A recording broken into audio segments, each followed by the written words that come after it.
delivering smiles all around the professional careers. Reach us to reach them. Rajendra Prasad அவர்கள் வந்து ஒரு கருத்து சொல்ல, அதுக்கு இங்க இருந்து நடிகர் விஷால், நடிகர் நாசர் இவங்கெல்லாம் வந்து பதில் கருத்து சொல்ல, அது நாகரிகமா தான் போயிட்டு இருந்துச்சு. அவர் மன்னிப்பும் கேட்டிருக்காரு. முழுசா என்ன சார் நடந்துச்சு? இப்போ சமீபத்தில் பார்த்தீங்கன்னா ஆந்திராவில் வந்து ஒரு விழா, அந்த விழாவில் வந்து பார்த்தீங்கன்னா நம்ம ராஜேந்திர பிரசாத் அப்படின்னு ஒரு நடிகர், இந்த எம்ஜிஆரை பற்றி சர்ச்சையாக பேசின இந்த நபர் வந்து ராஜேந்திர பிரசாத். அவரும் வந்து தெலுங்குல வந்து ஒரு நல்ல ஒரு பெரிய நடிகர், ஆனால் காமெடி நடிகர். ஸோ அது ஒரு தெலுங்கு இண்டஸ்ட்ரி, அங்கே தெலுங்கு நடிகர்கள் இருக்காங்க. ஏன் வந்து எம்ஜிஆரை வந்து தமிழ்நாட்டிலேருந்து எடுத்துகிட்டு போனாரு, ஏன் எம்ஜிஆர் அந்த இடத்துல பயன்படுத்தினாருன்னு தெரியல. தமிழ் மக்கள் சும்மா விடுவாங்களா? கொந்தளிக்க ஆரம்பிச்சிட்டாங்க. 2 நாள் பாத்தீங்கன்னா இது பெரிய சர்ச்சையாகி பயங்கரமா கொந்தளிக்க ஆரம்பிச்சிட்டாங்க. விஷால் வந்து ஒரு ட்வீட் போட்டிருக்காரு. இந்த பல பேர் வந்து இதுக்கு, இந்த நடிகருடைய இந்த செயல்பாட்டுக்கு இப்போ வந்து எதிர்ப்பு தெரிவிக்க ஆரம்பிச்சிட்டாங்க. இது அதாவது வந்து இப்போ கலங்கி போய் ஒரு வீடியோ போட்டிருக்காரு. நீங்க அந்த வீடியோட ஒரு பாடி லாங்குவேஜ் பாருங்க. அந்த ராஜேந்திர பிரசாத் வந்து மன்னிப்பு கேட்டு இப்ப சமீபத்தில் நம்ம பேசிக்கிட்டு இருக்கிறதுக்கு 1 மணி நேரத்துக்கு முன்னாடி ஒரு வீடியோ போட்டிருக்காரு. கலங்கி போயிருக்காரு. அவர் பேசும்போதே கை கால்லாம் நடுங்குது. யாரோ சொல்லியிருப்பாங்க போல, யாரை போய் கையில் எடுத்துட்டியா நீ, தேவையில்லாம போய் சிக்கிட்டியே, உன்னை வச்சு செய்ய போறாங்க அப்படின்னு சொல்லியிருப்பாருன்னு நினைக்கிறேன். நான் பேசுனது ரொம்ப தப்பு, என்னை மன்னிச்சிருங்க. இனிமே எந்த காலத்திலையும் நான் எம்ஜிஆர் பேரை பயன்படுத்தி இந்த மாதிரி தப்பா பேசிட மாட்டேன், அதுவும் நான் உத்தரவாதம் கொடுக்குறேன், என்னை மன்னிச்சிருங்க அப்படின்றத வந்து அழுத்தமா வந்து வீடியோ போட்டுக்காரு. அந்த வீடியோவில் அவர் குரலே வந்து தழுதழுத்துருச்சு. அவர் முகமே வந்து படபடப்பா இருக்கு, கை கால்லாம் உதறுது. ஆகாயம் நேயர்களுக்கு வணக்கம். ஒரு சில நாட்களுக்கு முன்னாடி தெலுங்கு நடிகர், மூத்த நடிகர் திரு ராஜேந்திர பிரசாத் அவர்கள் வந்து ஒரு விழாவில் திரு எம்ஜிஆர் அவர்கள் பற்றி பேச போக அது ஒரு பெரிய சர்ச்சையாயிடுச்சு. தமிழ் சினிமாவிலேருந்து நிறைய பேர் அதுக்கு வந்து இப்படி நீங்கள் பேசிடக்கூடாது அப்படின்ற ஒப்பீனியன்லாம் சொல்லிட்டு இருக்கிறாங்க. அது குறித்து விரிவாக பேச போகிறோம். ஆஸ்கார் மூவிஸ் தயாரிப்பாளர் திரு பாலாஜி பிரபு அவர்கள் நம்ம கூட இருக்காங்க. வணக்கம் சார். வணக்கம். திரு ராஜேந்திர பிரசாத் அவர்கள் வந்து ஒரு கருத்து சொல்ல, அதுக்கு இங்கேருந்து நடிகர் விஷால், நடிகர் நாசர் இவங்கெல்லாம் வந்து பதில் கருத்து சொல்ல, அது நாகரிகமாக தான் போயிட்டு இருந்துச்சு. அவர் மன்னிப்பும் கேட்டிருக்காரு. முழுசா என்ன சார் நடந்துச்சு? என்ன பிரச்சனை இது? காந்தாராவ் அப்படிங்கிறவர் பார்த்தீங்கன்னா தெலுங்கு சினிமாவில் ஒரு பெரிய பிரபலமான நடிகர், பழைய நடிகர், என்டிஆர் காலத்தில் இருந்த ஒரு பிரபலமான நடிகர், நல்ல கேரக்டர் ஆர்டிஸ்ட், நம்ம பிரமாதமாக கேரக்டர்ஸ்லாம் வந்து பண்ணக்கூடிய ஒரு நடிகர். நம்ம ரங்காராவ்னு ஒரு நடிகர் இருந்திருப்பார், தமிழில் கூட நிறைய படங்கள் நடிச்சிருப்பார், அவரும் தெலுங்கு நடிகர் தான். அந்த மாதிரி வந்து ஒரு கேரக்டர் கொடுத்தீங்கன்னா அந்த கேரக்டராகவே வாழ்வார் அந்த நடிகர். அதில் ஒன்றும் சந்தேகம் கிடையாது. அவருடைய நடிப்பில் நம்ம எந்த குறையுமே சொல்ல முடியாது. ஒரு சின்ன உதாரணம் நம்ம அவரை பற்றி சொல்லணும் அப்படின்னா, என்டி ராமாராவ் வந்து பீக்கில் இருக்கார். பீக்கில் இருக்கும்போது பார்த்தீங்கன்னா லவகுசான்னு ஒரு படம் வந்து ஸ்டார்ட் பண்ணுறாங்க. அந்த படத்தில் வந்து லக்ஷ்மணர் கேரக்டருக்கு வந்து நம்ம காந்தாராவை வந்து கேட்குறாங்க. அப்போ அவருக்கு உடம்பு சரியில்லை. அவர் சொல்கிறாரு, இல்லை எனக்கு வந்து ஒரு 3 மாதம் ரெஸ்ட் எடுக்கணும், எனக்கு உடம்பு சரியில்லை, கொஞ்சம் ஏதோ சின்ன ஆப்ரேஷன் நடந்தது அவருக்கு, அதனால் இப்போ இந்த படத்தில் என்னால் நடிக்க முடியாது அப்படின்னு சொல்கிறாரு. இதை போய் ப்ரொடியூசர் வந்து என்டி ராமாராவ்கிட்ட சொல்கிறார், இந்த மாதிரி வந்து காந்தாராவ் வந்து நடிக்க முடியல சார் அந்த கேரக்டரில், அவர் உடம்பு சரியில்லை அப்படின்னா என்டி ராமாராவ் என்ன சொல்கிறாருன்னா, பீக்கில் இருக்கார், அவர் டேட்ஸ் கொடுத்துருக்காரு. என்டிஆர் எப்பயுமே ஒரு பெரிய லெவலில் இருக்கு. ஆமாம், அவர் தேவடான்னு கொண்டாடக்கூடிய அளவுக்கு பார்த்தீங்கன்னா ஆந்திராவில் ஒரு நம்பர் 1 ஸ்டாரு. அதுக்கப்புறம் முதலமைச்சராக இருந்தார், ஆந்திரா முதலமைச்சராக இருந்தார். எப்படி நம்ம சென்னை, நம்ம தமிழ்நாட்டில் எப்படி எம்ஜிஆரோ அந்த மாதிரி வந்து என்டிஆருங்கிற ஆந்திராவில் வந்து நம்ம எம்ஜிஆரை கூட வந்து தேவடான்னு கூப்பிட மாட்டாங்க, ஆனால் என்டிஆர் வந்து தேவடான்னு கூப்பிடுவாங்க. காரணம் என்னன்னா, கடவுள் ரோல்னு அவர் தான் சார். கிட்டத்தட்ட கடவுள் வேடங்கள் நிறைய போடுவார். கிருஷ்ணர் வேடம், சிவன் வேடம், ராமர் வேடம், இந்த மாதிரி நிறைய கடவுள் வேடங்கள் போட்டதுனால ஒரு காலகட்டத்துக்கு அப்புறம் என்டிஆரை வந்து பார்த்தீங்கன்னா கடவுளாகவே பார்க்க ஆரம்பிச்சிட்டாங்க ஆந்திரா மக்கள். அதனால் வந்து தேவடான்னு கூப்பிடுவாங்க அவர் போனாலே. அந்த அளவுக்கு செல்வாக்குள்ள ஒரு நடிகர். பீக்கில் இருக்கார் என்டி ராமாராவ் அப்படின்னா.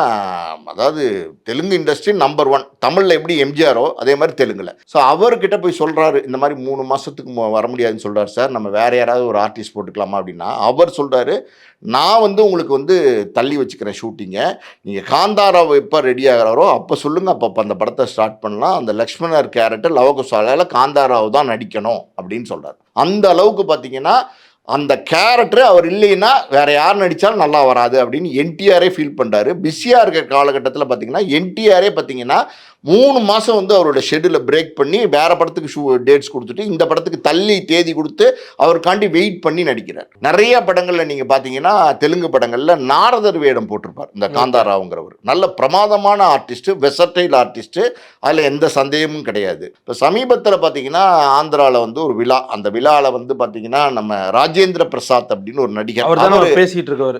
அவர் தான் இந்த எம்ஜிஆரை பத்தி சர்ச்சையா பேசின இந்த நபர் வந்து ராஜேந்திர பிரசாத். அவரும் வந்து தெலுங்குல வந்து ஒரு நல்ல ஒரு பெரிய நடிகர்.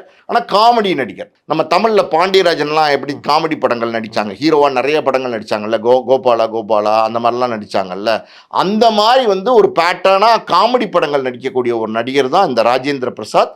இவரும் கிட்டத்தட்ட ஒரு 200 படங்களுக்கு மேலே நடிச்சிருக்கிறார். காமெடி நிறைய படங்கள் நடிச்சிருக்காரு. இப்போ சமீபத்தில் பார்த்தீங்கன்னா மல்டிபிள் கேரக்டர்ஸ் பண்ணுறாரு. அப்பாவை பண்ணுறாரு, தாத்தாவை பண்ணுறாரு, அண்ணனா பண்ணுறாரு. நிறைய கேரக்டர்ஸ் வந்து இப்போ சமீபத்தில் வந்து பண்ணிட்டு இருக்காரு. ஏஜ் ஆயிடுச்சு. அந்த ஏஜ்னால நிறைய கேரக்டர் ஆர்டிஸ்ட் இப்போ மாறிட்டாரு. நம்ம மனோரமா எப்படி ஒரு காலகட்டத்தில் காமெடியாக நடிக்க ஆரம்பிச்சாங்க, அதுக்கப்புறம் கேரக்டர் ஆர்டிஸ்டாக மாறிட்டாங்க. நீங்கள் பார்த்தீங்கன்னா காமெடியாக நடித்த மனோரமா சின்ன தம்பி மாதிரி படத்தில் அம்மாவா நடிச்சிருப்பாங்க, கிழக்கு வாசல் மாதிரி படத்தில் அம்மாவா நடிச்சிருப்பாங்க. அந்த மாதிரி வந்து எல்லா கேரக்டர்ஸ்க்கும் மனோரமா வந்து பொருந்தினாங்க. நீங்கள் பார்த்தீங்கன்னா அந்த சின்ன கவுண்டர் படத்தில் அந்த விஜயகாந்தோட அம்மா கேரக்டர்லாம் பார்த்தீங்கன்னா அது காமெடின்னு சொல்ல முடியாது, ஆனால் அவ்வளோ அருமையாக நடிச்சிருப்பாங்க. அந்த மாதிரி இவர் நிறைய கேரக்டர் ரோல்ஸ்லாம் இப்போ பண்ணிட்டு இருக்காரு. மல்டி டேலண்டட் மல்டிபிள் கேரக்டர்ஸ் நடிக்கக்கூடிய நடிகர் தான் இந்த ராஜேந்திர பிரசாத். அவருக்கு அந்த விழாவில் பார்த்தீங்கன்னா இந்த காந்தா ராவ் இருக்கார் இல்லையா, அவருடைய பேரில் ஒரு விருது கொடுத்துருக்காங்க அவருக்கு. இவர் விருது கொடுத்தவர், விருது வாங்கினவர் சும்மா இல்லாமல் அவர் என்ன பண்ணிட்டாருன்னா, அதாவது இந்த காந்தாராவை பற்றி பேசணும். காந்தாராவ் உண்மையாலுமே பெரிய நடிகர் தான், திறமையான நடிகர் தான், பண்பட்ட நடிகர் தான், அதெல்லாம் எந்த மாட்டு கருத்தும் நமக்கு கிடையாது. இப்போ நம்ம ஊரில் வந்து இந்த செவாலிய சிவாஜி கணேசன் விருது அப்படின்னு கொடுப்பாங்கல்ல, அந்த மாதிரி வாங்கியிருக்காரு. அந்த மாதிரி வாங்கியிருக்காரு. அப்போ வாங்கும்போது சிவாஜி கணேசனை பற்றி சொல்லணும்னா சிவாஜி கணேசனை மட்டும் பற்றி சொல்லிட்டு போகணும். அதை விட்டுட்டு வேற ஏதாவது தப்பா பேசினா பிரச்சனை ஆயிரும்ல. அந்த மாதிரி தான் பார்த்தீங்கன்னா இவர் வந்து அந்த காந்தாராவ் எப்படிப்பட்ட நடிகர் தெரியுமா? அவர் வந்து யாராக இருந்தாலும் அவரோட நடிப்பை பார்த்து மிரண்டுருவாங்க. எம்ஜிஆர் கூட அவரோட நடிப்பை பார்த்து மிரண்டுருவாங்க அப்படின்னு சொல்லியிருந்தா அது தப்பு கிடையாது. காந்தாராவோட நடிப்பை பார்த்து எம்ஜிஆர் போயிடுவார் அப்படின்றார். இந்த இடத்துல தான் பெரிய சர்ச்சைக்குள்ள மாட்டிட்டார். எப்படி இந்த வார்த்தையை பயன்படுத்தினாரு முதல்ல தெரில. ஸோ அது ஒரு தெலுங்கு இண்டஸ்ட்ரி, அங்கே தெலுங்கு நடிகர்கள் இருக்காங்க.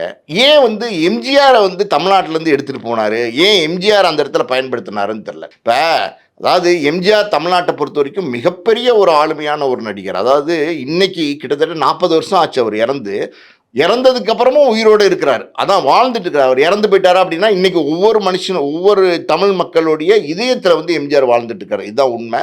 அவரே ஒரு படத்தில் பாடியிருப்பார், 3 எழுத்தில் என் மூச்சு இருக்கும், அது முடிந்த பின்னாலும் என் பேச்சு இருக்கும் அப்படின்னு இருப்பாரு. அது 100% உண்மை. கிட்டத்தட்ட பாருங்கள் 40 வருஷம் கிட்ட ஆயிடுச்சு. 40 வருஷத்துக்கு அப்புறம் கூட எம்ஜிஆரை நம்ம ஒரு நாள் கூட உச்சரிக்காமல் நம்ம தமிழ்நாட்டு மக்கள் இருக்கிறதுக்கு வாய்ப்பே இல்லை. எப்படியாவது ஒரு எம்ஜிஆர் பேரை உச்சரிச்சிருவாங்க. இன்னொரு உதாரணம் நான் சொல்கிறேன் கேளுங்க. எம்ஜிஆர் எப்படிப்பட்ட மந்திர சக்திங்கிறதுக்காண்டி சொல்கிறேன் கேளுங்க. நம்ம சென்ட்ரல் ஸ்டேஷன் இருக்குல்ல, அதுக்கு பார்த்தீங்கன்னா அதாவது வந்து டாக்டர் புரட்சி தலைவர் Bharat Ratna MG Ramachandran central station அப்படின்னு பேர் சென்னையில். இந்த சென்ட்ரல் ஸ்டேஷனுக்கு இந்த இந்தியாவிலேருந்து எல்லா ட்ரெயினும் வருது. இந்தியாவிலேருந்து உங்களுக்கு டெல்லியிலேருந்து, பாம்பேலேருந்து, யூபிலேருந்து, எம்பிலேருந்து, ஆந்திராலேருந்து, கேரளாலேருந்து, கர்நாடகாலேருந்து, எங்கெங்கே இந்தியாவிலேருந்து ட்ரெயின் கிளம்புதோ இது சென்னைக்கு வர ட்ரெயின் எல்லாம் சென்னை சென்ட்ரல் ஸ்டேஷனுக்கு வருது.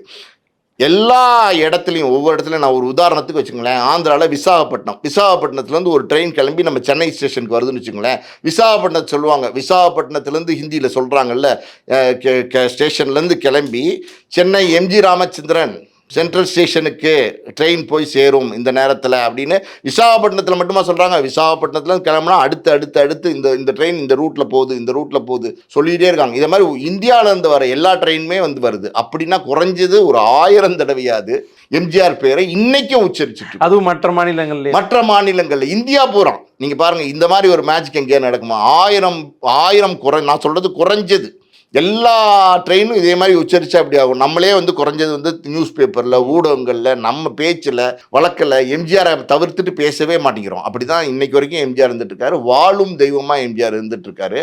அந்த அளவுக்கு ஒரு பேரும் புகழும் செல்வமும் அடைஞ்சிருக்கிறார். இன்னைக்கும் கூட பாருங்களேன், எம்ஜிஆரோட நினைவு நாளாகட்டும், பிறந்த நாளாகட்டும், நீங்கள் போய் பாருங்கள். கிராமமாக சிட்டியில் மட்டும் கிடையாது, சென்னையில், மதுரையில், கோயம்புத்தூர்ல எல்லாம் கிடையாது, பட்டி தொட்டியில் கிராமமாக பார்த்தீங்கன்னா எம்ஜிஆரோட பாட்டுகள் போட்டு நீங்கள் நல்லா இருக்கணும் நாடு முன்னேற அந்த பாட்டெல்லாம் போட்டு ஒவ்வொரு ஃபோட்டோ வச்சு மாலை போட்டு ஊதுபத்தி கொளுத்தி பழங்கள் வச்சு இன்றைக்கும் வந்து எம்ஜிஆரை வந்து பிறந்த நாள் அன்னைக்கு கொண்டாடுறாங்க, இறந்த நாள் அன்னைக்கு கொண்டாடுறாங்க. ஸோ இதெல்லாம் யாருக்காவது ஒருத்தர் கிடைக்கிற ஒரு மேஜிக்கு. சில விஷயங்கள்லாம் எப்படின்னா சிலரால் மட்டும்தான் செய்ய முடியும். 2 தடவை எம்ஜிஆர் வந்து படுத்துக்கிட்டே ஓட்டு கேட்க போகாமே ஜெயிச்சார் தெரியுமா உங்களுக்கு? 67ல் அவர் எம்ஆர் ராதா சுட்டுட்டார் இல்லையா, அதனால் பார்த்தீங்கன்னா 67ல் அவரால் வந்து பிரச்சாரத்துக்கே போக முடியல, படுத்துக்கிட்டே ஓட்டு கேட்டார், 67ல் ஜெயிச்சார். அதே மாதிரி பார்த்தீங்கன்னா 84ல் வந்து கிட்னி டிரான்ஸ்பிளான்டேஷன் பண்ணி அமெரிக்காவில் ட்ரீட்மெண்ட்டில் இருந்தார், இங்கே இல்லை, இந்தியாவிலே இல்லை. ஆனால் எம்ஜிஆர் அங்கேருந்து தான் கையெழுத்து போட்டு அனுப்பிச்சார் நாமினேஷனே. ஆனால் எம்ஜிஆர் வந்து இங்கே ஜெயிச்சார். ஸோ படுத்துக்கிட்டே ஒருத்தர் வந்து பிரச்சாரத்துக்கே வராமல் ஒருத்தரால் ஜெயிக்க முடியுமா, எம்எல்ஏ ஆக முடியுமா, முதலமைச்சர் ஆக முடியுமா அப்படின்னா யாராவது ஒரு சிலர் தான். 3 தடவை தொடர்ந்து ஆகியிருக்காரு. 77ல் முதலமைச்சர் ஆகியிருக்காரு, 80ல் முதலமைச்சர் ஆகியிருக்காரு, 84ல் முதலமைச்சர் ஆகியிருக்காரு. தொடர்ந்து 3 தடவை முதலமைச்சர் ஆகியிருக்காரு. அவர் முதலமைச்சர் ஆனதுக்கப்புறம் 10 வருஷம் அவரை யாராலையுமே அசைக்கவே முடியல. என்ன பண்ணாலும் யாராலையுமே எம்ஜிஆர்ன்ற மந்திர சக்தியை அசைக்கவே முடியல. அந்த அளவுக்கு வந்து ஒவ்வொரு வீட்லேயும் குடிகொண்டிருக்கிறாரு எம்ஜிஆர். அப்படிப்பட்டவரை பேசும்போது இப்படி ஒரு வார்த்தையை பயன்படுத்துறாரு. அதாவது எப்படி இந்த வார்த்தையை எப்படி பயன்படுத்தினான்னு தெரியல. அதாவது திட்டமிட்டு பயன்படுத்தி இருக்கிறதுக்கான வாய்ப்புகள் இல்லை, அதான் உண்மை. சும்மா யதார்த்தமாக அவர் காமெடி நடிகர் தானே, அதனால யதார்த்தமாக காமெடியாக இருக்கும் அப்படின்னு சொன்னாரான்னு தெரியல. அவரே டங் ஸ்லிப்பாய் சொல்லிட்டு தான் சொல்றாரு. டங்கு ஸ்லிப்பாய் எப்படி எம்ஜிஆரை உள்ள இழுத்தாரு, அது ஆந்திரா ஸ்டேட்டு. எம்ஜிஆர் எப்படி உள்ள இழுத்தாரு, உள்ள இழுத்ததும் இல்லாமல் அதாவது காந்தாராவ நடிப்பை பார்த்து எம்ஜிஆரே மிரண்டு போவார்னு சொன்னால் கூட பரவாயில்ல. தமிழ் மக்கள் சும்மா விடுவாங்களா? கொந்தளிக்க ஆரம்பிச்சிட்டாங்க. 2 நாள் பார்த்தீங்கன்னா இது பெரிய சர்ச்சையாகி பயங்கரமாக கொந்தளிக்க ஆரம்பிச்சிட்டாங்க. இன்னும் சொல்ல போனால் இன்னும் இது சரியாக போய் ரீச் ஆகலை நம்ம தமிழக மக்களுக்கு. அங்கே ஒன்று இங்கே ஒன்று படித்தவங்களுக்கு தான் இது போய் சேர்ந்துருக்கு. இப்போ வந்து நடிகர் சங்கத்திலேருந்து கண்டனம் தெரிவிச்சிருக்காரு நாசர், விஷால் வந்து ஒரு ட்வீட் போட்டிருக்காரு. இந்த பல பேர் வந்து இதுக்கு இந்த நடிகருடைய இந்த செயல்பாட்டுக்கு இப்போ வந்து எதிர்ப்பு தெரிவிக்க ஆரம்பிச்சிட்டாங்க. இது அதாவது வந்து இப்போ கலங்கி போய் ஒரு வீடியோ போட்டிருக்காரு. நீங்கள் அந்த வீடியோடைய ஒரு பாடி லாங்குவேஜை பாருங்கள். அந்த ராஜேந்திர பிரசாத் வந்து மன்னிப்பு கேட்டு இப்போ சமீபத்தில் நம்ம பேசிக்கிட்டு இருக்கிறதுக்கு 1 மணி நேரத்துக்கு முன்னாடி ஒரு வீடியோ போட்டிருக்காரு. கலங்கி போயிருக்காரு. அவர் பேசும்போதே கைகாலெலாம் நடுங்குது. யாரோ சொல்லியிருப்பாங்க போலயே, யாரை போய் கையில் எடுத்துட்டியா நீனு, தேவையில்லாமல் போய் சிக்கிட்டியே, உன்னை வச்சு செய்ய போகிறாங்க அப்படின்னு சொல்லியிருப்பாருன்னு நினைக்கிறேன். சொல்லியிருப்பாங்க யாராவது. அதனால் பார்த்தீங்கன்னா நான் தெரியாமல் பேசிட்டேன். எம்ஜிஆர் அவர் இங்கே தான் படிச்சிருக்கிறார், ஃபிலிம் இன்ஸ்டியூட்டில். ராஜேந்திர பிரசாத் வந்து ஃபிலிம் இன்ஸ்டியூட்டில் தான் நடிப்பு படிச்சிருக்காரு. அப்போ எம்ஜிஆர் சீஃப் மினிஸ்டராக இருந்திருக்காரு. அப்படிப்பட்ட ஆளை நான் போய் பேசுவேன்னா, எம்ஜிஆர் வந்து ஒரு தெய்வம் மாதிரி, எனக்கு மக்கள் வந்து தெய்வமாக பார்க்குறாங்க அப்படிங்கிற மாதிரி நான் வந்து தெரியாமல் அது ஏதோ பேசிட்டேன், டங் ஸ்லிப்பாகி பேசிட்டேன். நான் பேசுனது ரொம்ப தப்பு, என்னை மன்னிச்சிருங்க. இனிமே எந்த காலத்துலையும் நான் எம்ஜிஆர் பேரை பயன்படுத்தி இந்த மாதிரி தப்பாக பேசிட மாட்டேன், அதுவும் நான் உத்தரவாதம் கொடுக்குறேன், என்னை மன்னிச்சிருங்க அப்படின்றத வந்து அழுத்தமாக வந்து வீடியோ போட்டுக்காரு. அந்த வீடியோவில் அவர் குரலே வந்து தழுதழுத்துருச்சு. அவர் முகமே வந்து படபடப்பாக இருக்குது, கைகாலெலாம் உதறுது.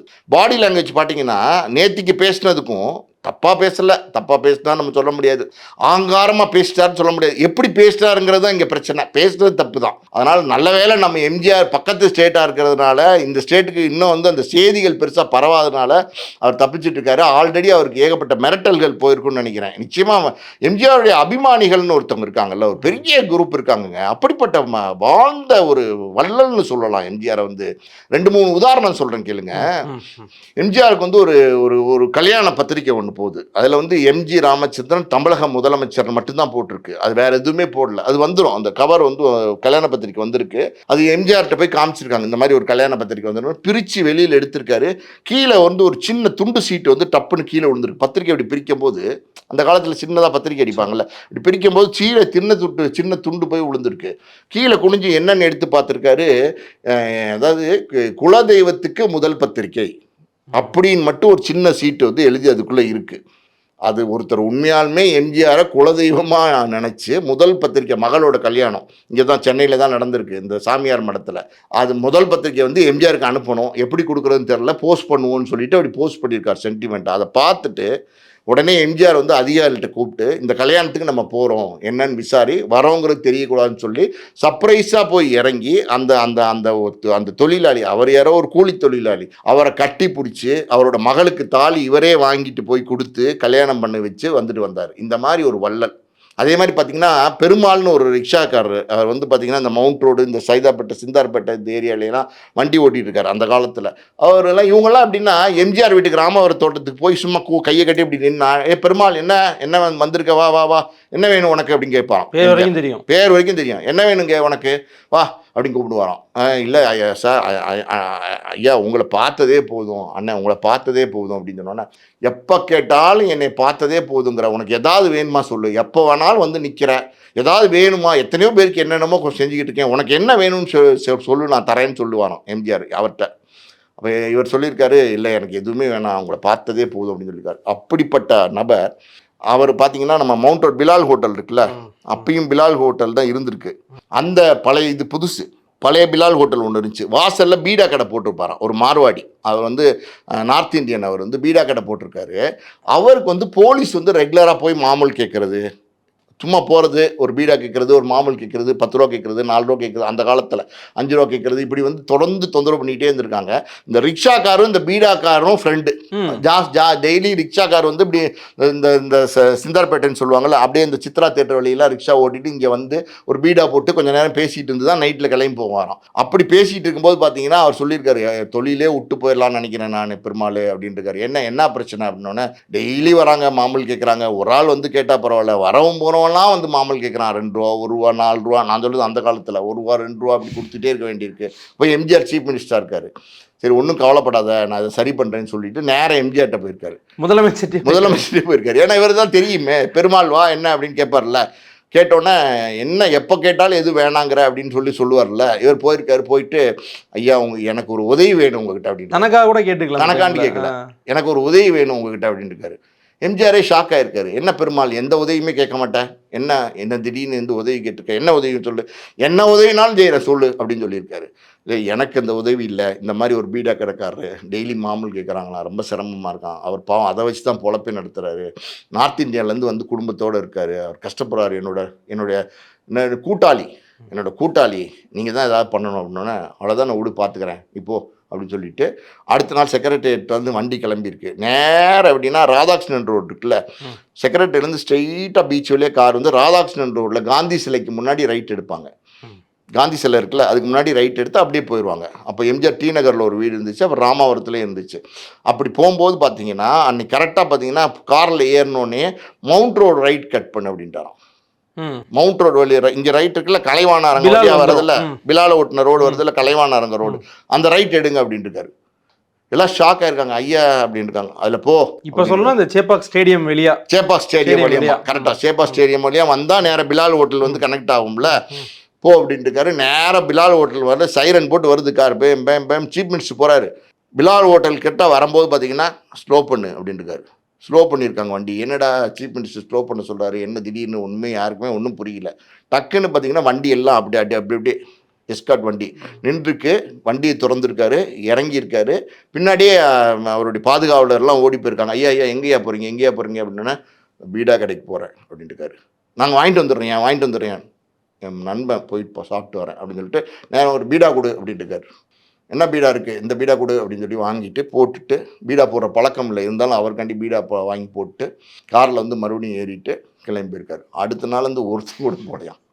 ஆஹா, சீஃப் மினிஸ்டரோட ஃப்ரெண்டு அவர் அப்படின்னு சொல்லிட்டு எவனுமே போல. இந்த மாதிரி ஒருத்தருக்கு ஒன்றுன்னா ஏழைகளின் தோழனாக இருந்திருக்கிறார், அதான் உண்மை. அந்த மாதிரி ஏழைகளின் தோழனாக இருந்திருக்கிறாரு எம்ஜிஆர். அப்படிப்பட்டவரை வந்து பேசினா சும்மா விடுவாங்களா? ஆக்சுவலி உண்மையாக சொல்லப்போனால் தமிழ்நாட்டு மக்களுக்கு இன்னும் இந்த விஷயம் தெரியல, அதான் உண்மை. இன்னும் இது வந்து மன்னிப்பு கேட்டார், நல்ல வேலை. அதாவது மன்னிப்பு கேட்டால் கூட எப்படின்னா, எனக்கெல்லாம் தெரிஞ்சு எம்ஜிஆரை பற்றி இப்படி ஒரு வார்த்தை, தப்பான வார்த்தைங்க அது, அப்படி பயன்படுத்தலாம். அப்படி வேற ஒரு ஸ்டேட்டு, அந்த ஸ்டேட்டில் வந்து எம்ஜிஆர் ஒரு நடிகர் மட்டும் கிடையாது, 3 தடவை முதலமைச்சராக இருந்திருக்காரு, இன்னைக்கும் மக்கள் மனசில் வாழக்கூடிய ஒரு வள்ளலாக இருந்திருக்கிறாரு. அந்த மாதிரி வந்து இருக்கிற ஒரு நபரை, அதாவது எப்படி சொல்கிறது, ஒரு யூனிக் பர்சன் எம்ஜிஆர் வந்து 1000ல் ஒருவன். சரியான வார்த்தை என்னன்னா 1000ல் ஒருவன். அன்னைக்கு அன்னைக்கு அவர் சொன்னது, அதுக்கப்புறம் லட்சத்தில் ஒருவன், இன்னைக்கு கோடியில் ஒருவன், இன்னும் அதையும் தாண்டி சொல்லலாம். அந்த மாதிரி ஒரு பர்சனாலிட்டி எம்ஜிஆர்.